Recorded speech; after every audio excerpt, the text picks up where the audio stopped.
people, what they don't know, though, is that it was used in Libya, and now they're having problems there. Tell us what you know about the after effects of depleted uranium in Libya.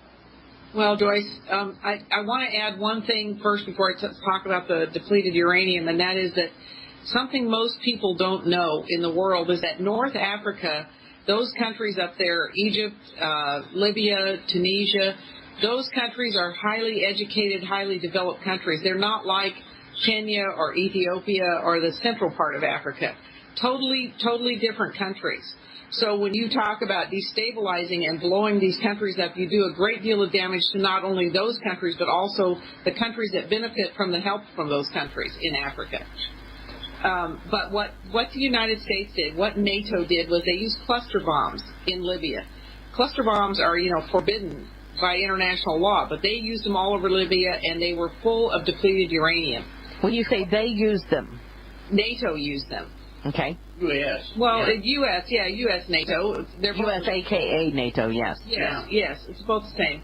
They did 60,000 bombing raids over Libya, and so the result of that is 3 years later we're seeing 25% of all babies born are so grossly deformed that they don't live more than a couple hours.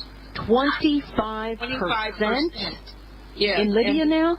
Yes, they didn't have any of these problems in They Libya. may have had, these little babies are so deformed most of them don't last 24 hours. Mm-hmm. And this is one of the results of this kind of aggression by the United States that is never talked about. Instance of high blood pressure, 4.5 billion years. Joanne and Jimmy, go ahead, please. Joyce, I wanted to say, we were talking about the depleted uranium they used.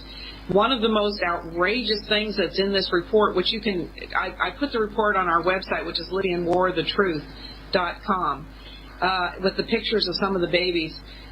They talk about how France is demanding $1.5 billion from Libya to pay them for the bombing of Libya.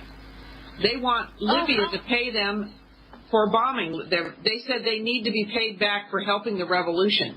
Look, this is so outrageous because $500 billion was stolen from Libya. UK is putting their demand together. They haven't got theirs together yet. This is so in your face. My gosh. Can you imagine that? We've got this poor country blown up. Babies are deformed. People have high blood pressure, dying. All kinds of new forms of cancer are seen every day there now. Being attacked by Al-Qaeda, and then France and England, probably the United States, will be behind them, demanding to be paid for destroying their country.